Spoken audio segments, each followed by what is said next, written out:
So Spirit Airlines is no longer allowing passengers with inappropriate clothing or tattoos to fly, which is good because people at the airport are just slobs.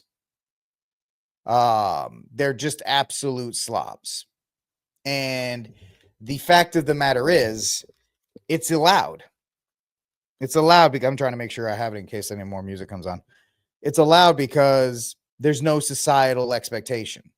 You can just show up in your flip-flops with your socks on and some sweatpants. I am going to get striked, whatever. And just go through. It's gross. It's disgusting. Most people don't even shower nowadays when they go through the airport. And it's like, come on, man. Can you at least shower when you get on the flight? Because I got to sit next to you for 2.5 hours in these sardine-like seats. And please don't bring food on the plane. Don't bring your smelly sandwich on the plane. All right. I'm fine that you want to get a Reuben when we're in the food court, but you're going to come on the plane with a Reuben that's going to stink the whole thing up because you can't clear the air out of that sucker. Right. Hey, Spirit, can you no longer let people bring smelly, gross food on the plane? Sorry, if you can't do that, don't bring it on. Get to the airport earlier so you can eat. Don't be bringing that stuff on. It's actually kind of funny too, because Spirit has a reputation because it's an idea that when you give access to everyone, it's not appreciated, and it's not a race thing. It is an appreciation thing with a lower entry point, meaning if you don't appreciate it, if it is a cheap airline, you're going to treat it like a cheap airline. Like if you get a cheap rental car, you're going to treat it, you're going to bust it around. You're not going to take it seriously. Like the joke with Spirit Airline is you got to pay 25 cents to get a pilot to fly the thing. So it's hysterical. I flew Spirit Airlines once and I would never fly it again because the service is terrible and everything is awful. You're right. You're 100% right. It's a low budget airline. But that's the problem. You should still have enough respect for who you are. I'm not asking you to put on a sundress or to wear a 3-piece suit to get on the plane.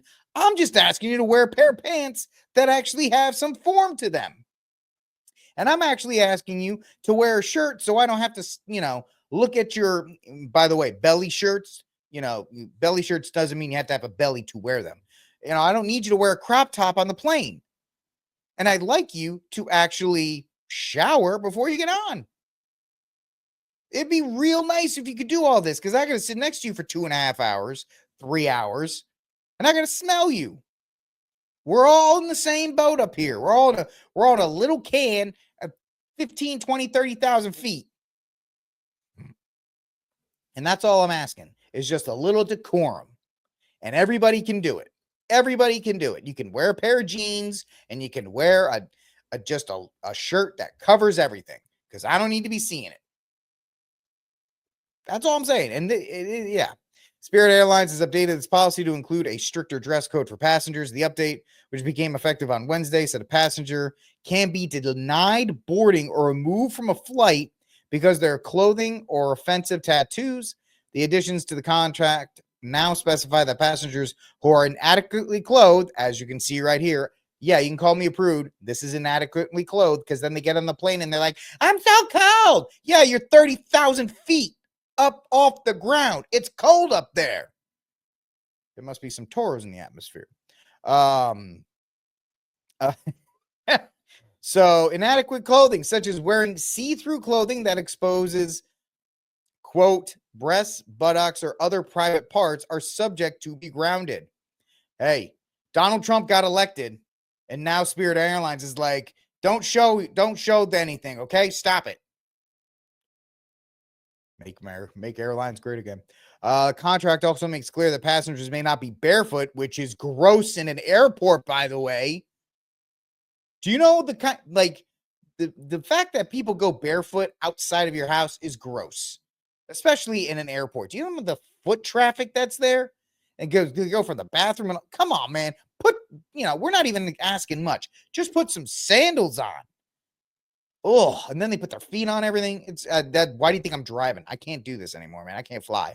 New policy comes after clothing infractions have reportedly caused issues for some Spirit passengers. Yeah, I bet it does, because you are on this airline and people are disrespecting you and other passengers by not giving their highest, not even just I'm not even asking for dress up. I'm not asking for Sunday best. I'm asking for jeans and a long sleeve shirt because it gets cold up there. And I don't want to hear you whine and complain for 2.5 hours or 3 hours. And it'd be a bonus if A, you could shower before you get on the flight, and B, not bring your smelly food on the flight. I'm even talking like burgers, anything. Food smells. And if you bring it on, it doesn't matter if it's like a sub or a burger or pizza or donuts, stuff that I love to eat. It stinks in that environment because they tell you the air is recycled and everything. It don't work that way. It still smells. Please stop doing it. Despite the fact that I think not, that's not my opinion. I guarantee you that these two would probably not make it. They would be cautioned to not go on the flight. They would be cautioned to not go on the flight. Because remember, now you're talking about clothing that exposes these places. We can't see the front of the shirt, thank goodness. And so I would not want them to fly. Oh, you're such a prude. Thumbs up to that one. All right.